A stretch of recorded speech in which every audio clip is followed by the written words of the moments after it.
la hematología fue utilizar dosis altas de 90 contra 45 microgramos, utilizando obviamente como parte coadyuvante a la citarabina, como parte importante del esquema. La dosis prácticamente que se utilizó de estos pacientes demostró prácticamente que tenían en 647 pacientes una remisión completa del 70.6%, en comparación con aquellos en donde utilizaban dosis estándares de daunorubicina y tenían una remisión completa del 57.3%. En esta gráfica se ve prácticamente la probabilidad de sobrevida en donde los pacientes que recibieron, en este caso, dosis altas con 90 miligramos, tenían una mejor sobrevida que aquellos que recibieron la dosis estándar. Pueden ver aquí prácticamente el número de pacientes, que son 330 contra 327. Sin embargo, en un momento dado, no solamente vieron esta característica, sino que además aquellos pacientes que recibían dosis altas de antracíclicos se beneficiaban, sobre todo esa población que tenía un perfil o un cariotipo de pronóstico intermedio. Existen diferentes grupos que han implementado diferentes esquemas de tratamiento en la inducción a la remisión, sobre todo con las dosis altas de daunorubicina o hidarubicina, como se muestra en esta tabla, pero lo que se sabe básicamente es que si logramos utilizar dosis altas de daunorubicina 90 o incluso a hidarubicina, hablamos de 12 miligramos, podemos llegar a tener porcentajes muy apreciables de remisión completa, es decir, muy altos de remisión completa y con buen éxito.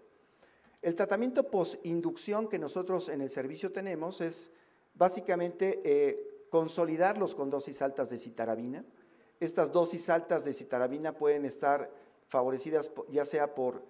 citarabina con la combinación de etopósido,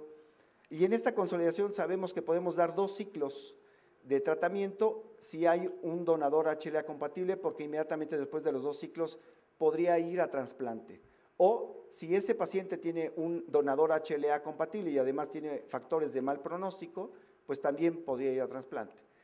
Si no es así, podemos brindarle 3 ciclos de tratamiento al no tener un donador. Finalmente, después de darle 3 ciclos o 2 ciclos de tratamiento y decidir si se va a trasplante o si se va a un mantenimiento. Aquellos pacientes que tienen posibilidades de ser trasplantados tomarán características y se evaluará la posibilidad si finalmente se va de un trasplante ya sea alogénico o autólogo, que es lo que podemos brindarle en el servicio, y finalmente determinar si no tiene esta característica este paciente o desea o rechaza finalmente la posibilidad de trasplante, pues a estos pacientes los pasamos a mantenimiento. Existen muchas controversias sobre el mantenimiento en la leucemia mieloide aguda, incluso se ha abandonado prácticamente la terapia porque lo que se dice es que no sirve, el mantenimiento no sirve y entonces es una práctica tal vez un tanto innecesaria. Hay publicaciones desde el 2000, como ustedes pueden ver, en donde se cuestiona si el rol del mantenimiento de quimioterapia es adecuado o no en los pacientes con leucemia mieloide aguda. Nosotros en el servicio lo que hemos hecho ha sido adoptar algunos esquemas de los alemanes y hemos pensado en esta doble inducción con la consolidación y con el consiguiente mantenimiento para intentar brindar, tener una mayor sobrevida de ese tipo de pacientes y lograr que la remisión completa se alcance y dure un poco más. Finalmente, en esta gráfica, que es algo más controversial porque son pacientes que tuvieron una recaída y finalmente decidieron darles tratamiento de reinducción y después un mantenimiento con dosis bajas de citarabina, al menos en los primeros 3 años sí hay una cierta diferencia. Finalmente, las recomendaciones en el momento actual para el tratamiento de la leucemia mieloide aguda es prácticamente cuando hablamos de consolidación, tenemos que tomar en cuenta si el riesgo citogenético es favorable, pues entonces emplearemos dosis altas de citarabina por 3 a 4 ciclos y estas dosis altas de citarabina serán seguidas de un trasplante autólogo. O bien, si tenemos un riesgo de citogenético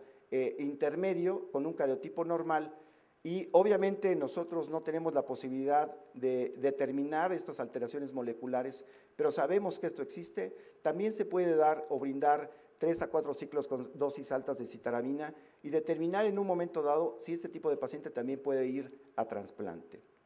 Finalmente, el riesgo citogénico desfavorable, indudablemente debe de tener un trasplante. Si queremos nosotros impactar, sobre todo no solo en la sobrevida, sino intentar curar a este tipo de pacientes.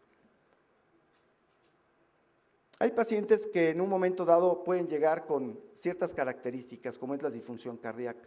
Hemos tenido casos en los cuales llegan con algún otro problema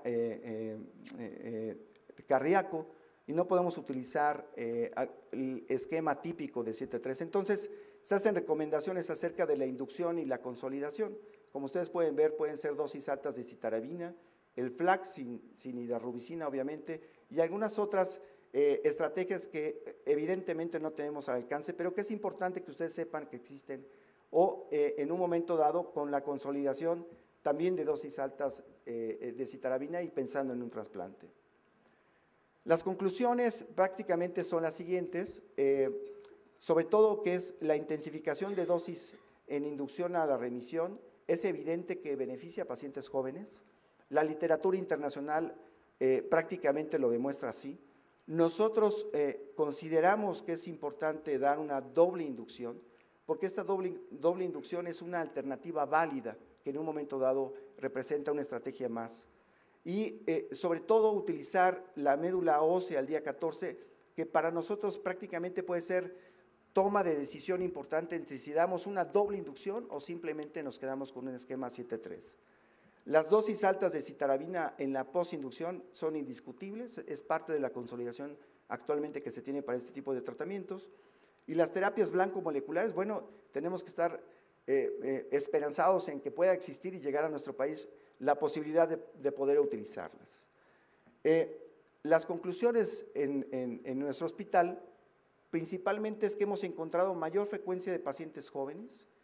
que hay una mayor frecuencia de pacientes con leucemia promielocítica y que hay una mayor frecuencia de cariotipo normal, es decir, tenemos más pacientes con riesgo intermedio que con cariotipos favorables. Hay evidentemente la presencia de coexpresiones y marcadores linfoides, lo que hacen indispensable tomarlos en cuenta. Esto va a ser próximamente la tesis de uno de los residentes de hematología, en donde vamos a evaluar si realmente tiene alguna importancia o algún impacto el tipo de coexpresión de la citometría de flujo de los pacientes con estas características y además evaluar también este proyecto de mantenimiento de estos prácticamente 10 años.